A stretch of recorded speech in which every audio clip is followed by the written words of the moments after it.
Hello friends, YouTube के learning classes पे आप लोगों का स्वागत है। फ्रेंड्स, आज हम लोग पढ़ेंगे अलंकार। अलंकार के दो भेद होते हैं, शब्दालंकार और अर्थालंकार।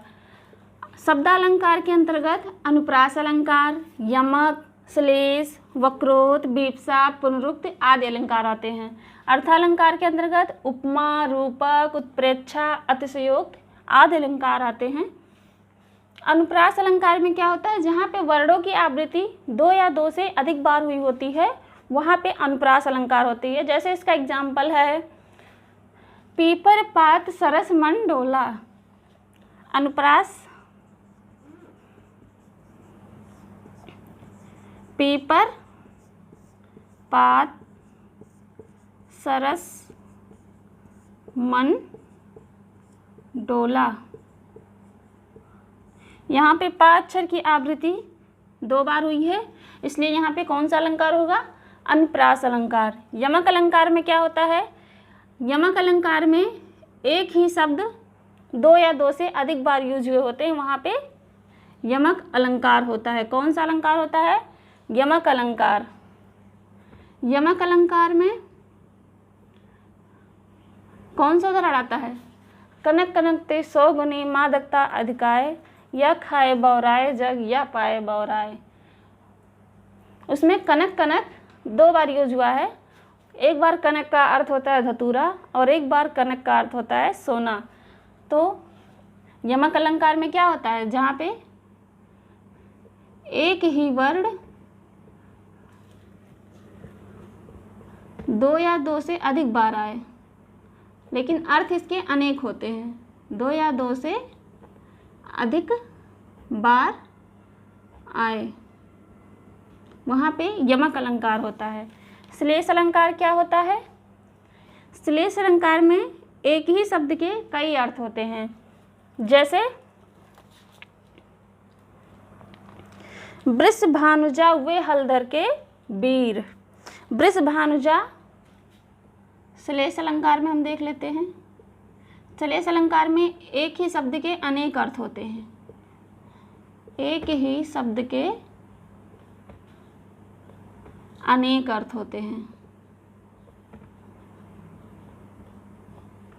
जैसे वृषभानुजा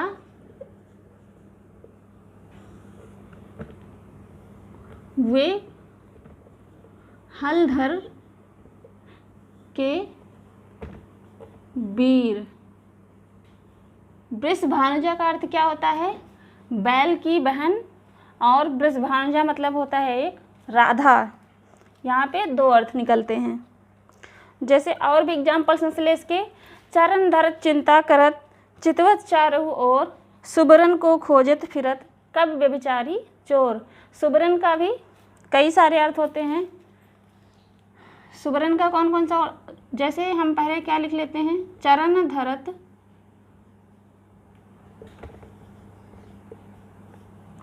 चिंता करत, चितवत चारहु ओर,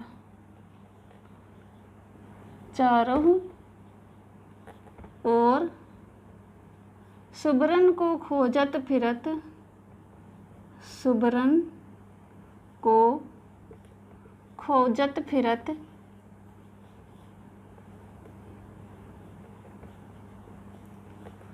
कभी व्यभिचारी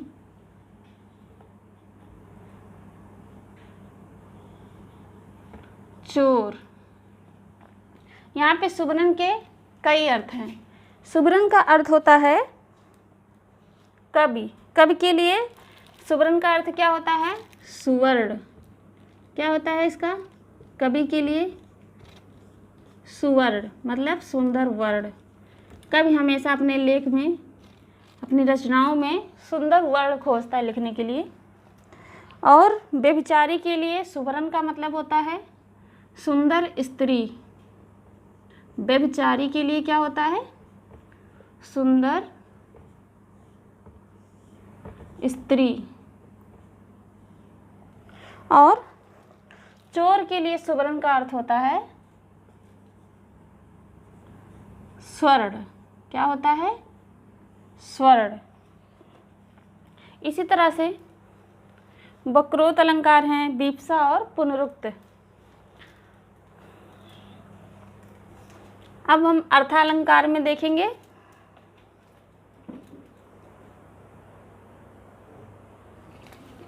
अर्थालंकार में क्या क्या होता है? उपमा, रूपक, उत्प्रेक्षा, अतिशयोक्त आदि अलंकार होते हैं।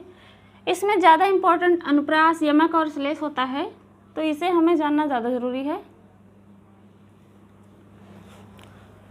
और उसके बाद हम अर्थालंकार में देखते हैं उपमा, रूपक, उत्प्रेक्षा, अतिशयोक्त। इनमें अतिशयोक्त का तो मतलब ही होता है बढ़ा चढ़ा कर बोलना। तो जहाँ भी हमें दिखेगा कि बढ़ा चढ़ा की बातें की जा रही हैं, वहाँ पे कौन सा अलंकार होगा?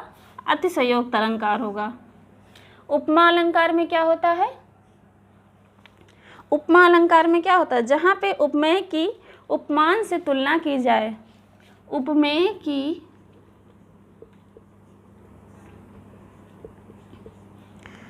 उपमान से तुलना की जाए, उपमान से तुलना की जाए, वहाँ पे कौन सा अलंकार होता है? उपमा अलंकार। रूपक अलंकार कहाँ पे होता है? रूपक अलंकार में उपमेय में उपमान का भेद रहित आरोपण किया जाता है। क्या किया जाता है? उपमेय में उपमान का भेद रहित आरोपण।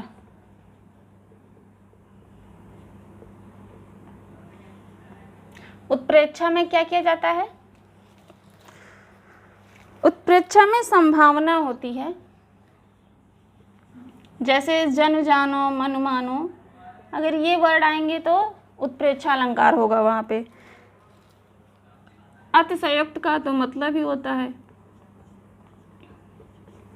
अतिशय प्लस उक्ति से मिलके अतिशयोक्त बना है, यानी कि बढ़ा चढ़ा के की जाने वाली बातें, वहाँ पे अतिशयोक्त अलंकार होंगी।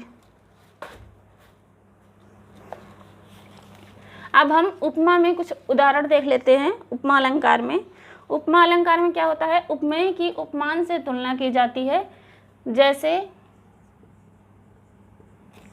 हरिपद कोमल कमल से,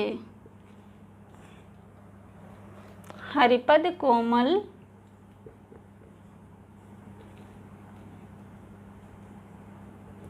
कमल से।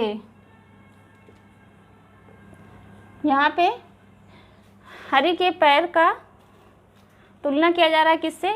कमल से, कमल की कोमलता से। और रूपक अलंकार में क्या होता है?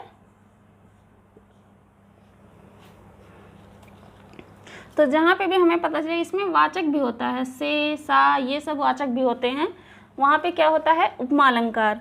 और रूपक में क्या होता है? उपमेय में उपमान का भेद रहित आरोपण होता है। क्या होता है? उपमेय में उपमान का भेद रहित आरोपण।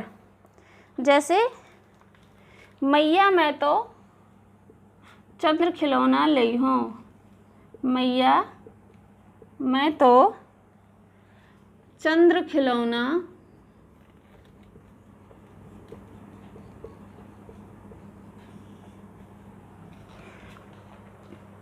ले हूँ। और क्या होता है रूपक में? जैसे पायो जी मैंने राम रतन धन पायो, पायो जी मैंने राम रतन धन पायो। यहाँ पे चंद्र खिलौना, चंद्र सा खिलौना नहीं कहा गया, चंद्र खिलौना। तुरंत इसको खिलौना को तुरंत चंद्र के समान कह दिया गया है। यहाँ पे समान का यूज नहीं हुआ, लेकिन खिलौना को डायरेक्टली चंद्र बोल दिया गया है, चंद्र का खिलौना। राम रतन धन पायो, यहाँ पे भी राम रतन, उपमेय में उपमान का भेद रहित आरोपण हुआ है, कोई भी वाचक नहीं लगा हुआ है। तो वहाँ पे कौन सा अलंकार होगा? रूपक अलंकार। उपमेय में उपमान का भेद रहित आरोपण जहाँ पे भी होगा वहाँ पे रूपक अलंकार होगा। उत्प्रेक्षा अलंकार में तो संभावनाएं आएंगी, जैसे, और इसमें कुछ शब्द हैं जैसे मानो, जानो, मनहु, जनहु,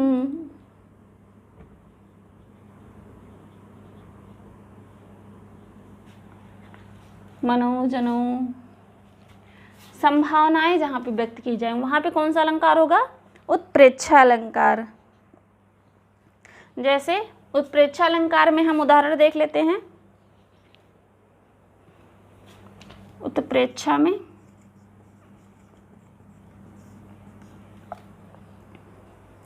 कहती हुई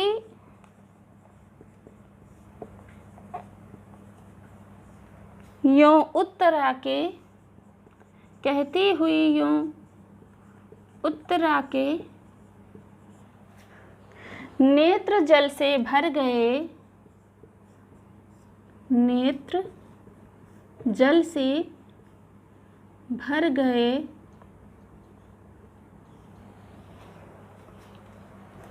हिम के कण से पूर्ण मानो हो पंकज नए।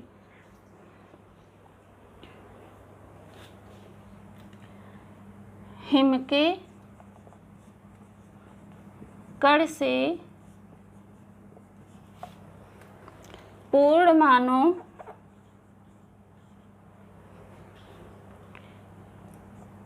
हिम के कणों से पूर्ण मानो हो पंकज नए, हो पंकज नए। उत्प्रेक्षा अलंकार में क्या है? कहती हुई यूं उत्तरा के नेत्र जल से भर गए, हिम के कणों से पूर्ण मानो हो पंकज नए। मानो का यूज हुआ है तो यहाँ पे कौन सा अलंकार होगा? उत्प्रेक्षा अलंकार। जहाँ पे भी मानो, जानो, जनहु, मनहु ये सब वर्ड आएंगे वहाँ पे कौन सा अलंकार होगा? उत्प्रेक्षा अलंकार।